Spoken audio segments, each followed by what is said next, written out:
ህብረታቸው በጣም አስገራሚ ነው። እናት ያለ ምክትል ዋና አስተዳዳሪ ሆና ትሰራለች። ሰራተኞች ደከመኝ ሰለቸኝ ሳይሉ ሁሌ ይለፋሉ።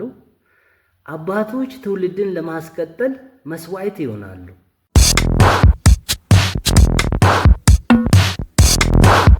ወደ ላይቭ ስቶክ ቻናላችን እንኳን በሰላም መጣችሁ። ይህ ተከታታይ የንብ እርባታ ስልጠና ነው። ዘሪሁን ፍስሐ ይባላለው። ክፍል 1 ላይ የንብ እርባታ ጥቅሞችን በዝርዝር አይተናል። ዛሬ በክፍል 2 ላይ በአንድ የንብ መንጋ ውስጥ የሚኖሩት የንብ አይነቶችና ተግባሮቻቸውን በዝርዝር እናያለን። የንብ ቀፎ ዝም ብሎ የነፍሳት መኖሪያ አይደለም። እጅግ ዘመናዊና የተደራጀ ማህበራዊ መዋቅር ነው። በዚህ ህብረት ውስጥ ታታሪነትና አስገራሚ የሥራ ክፍፍል አለ።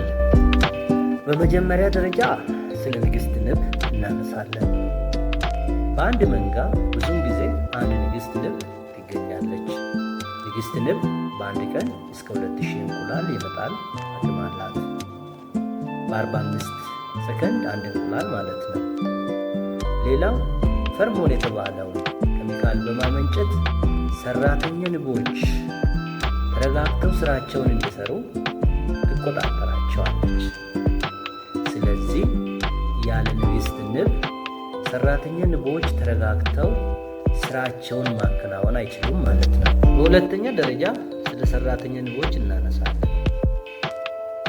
ሰራተኛ ንቦች የቀፎ ሞተሮች ወይም የመንጋ ሞተሮች ተብለው ይጠራሉ። በአንድ ቀፎ ውስጥ ከ10,000 እስከ 80,000 ሰራተኛ ንቦች ይኖራሉ። ሰራተኛ ንቦች በጾታቸው ሴቶች ናቸው፣ የማይወልዱ ሴቶች። አንዳንድ ጊዜ እናት ንብ ሞታ ሌላ እንቁላል እናት ለመተካት እንቁላል ካጡ የመውለድ ስሜት ያሳያሉ። የጣሉት እንቁላል አይፈለፈልም። ሰራተኛ ንቦች እንደየእድሜያቸው ሁሉንም ስራ ያከናውናሉ። አንደኛውና እንደተፈለፈሉ የሚሰሩት ስራ የጽዳት ተግባር ነው። እጮችንና ንግሥት ንቧን ይመግባሉ። ሰም ማምረትና ንቁር መገንባት ሶስተኛ ተግባራቸው። አራተኛ ደረጃ ማር ያዘጋጃሉ። ሌላው የሥራ ድርሻቸው ጠላት መከላከል ነው። ሰራተኛ ንቦች መንጋው በጠላት እንዳይጠቃ ይከላከላል። ሰራተኛ ንቦች በዋናነት ከመስክ የአበባ ዱቄት፣ የአበባ ወለላ፣ ውሃና ፕሮፖሊስ የተሰኘው ንጥረ ነገር ይሰበስባሉ።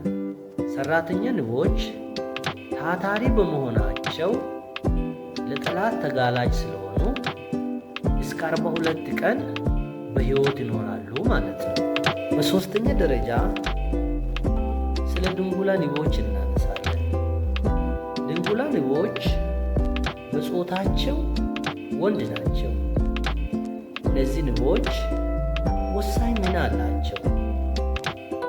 የድንጉላ ንቦች ወሳኝ ሚና አንደኛው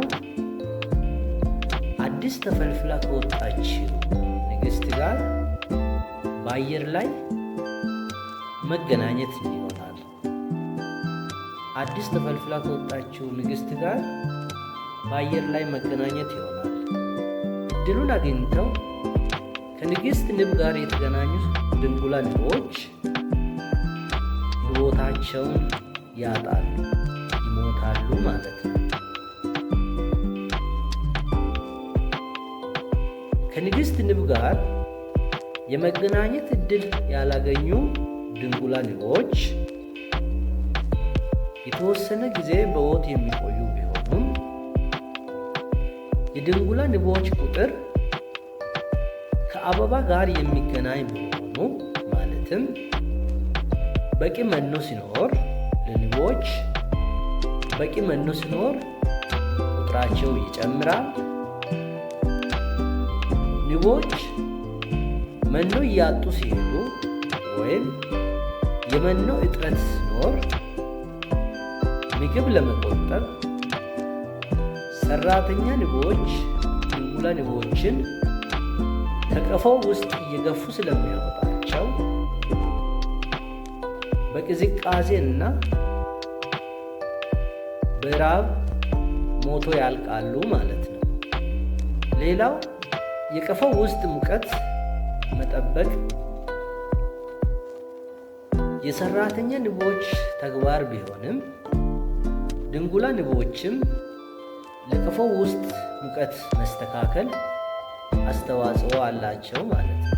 እንግዲህ በአንድ መንጋ ውስጥ የሚኖሩ የንብ አይነትና አስገራሚ ተግባሮቻቸው ይህንን ይመስላል።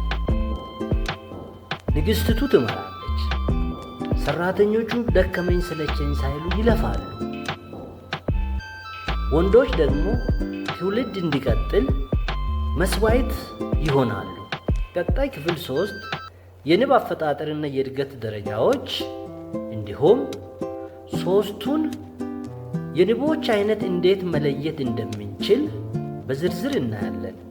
ይህ ቪዲዮ ጠቃሚ ሆኖ ካገኛችሁ ሰብስክራይብ፣ ላይክ ማድረጉን እንዳትረሱ። ለሌሎች እንዲደርስ ሼር አድርጉት።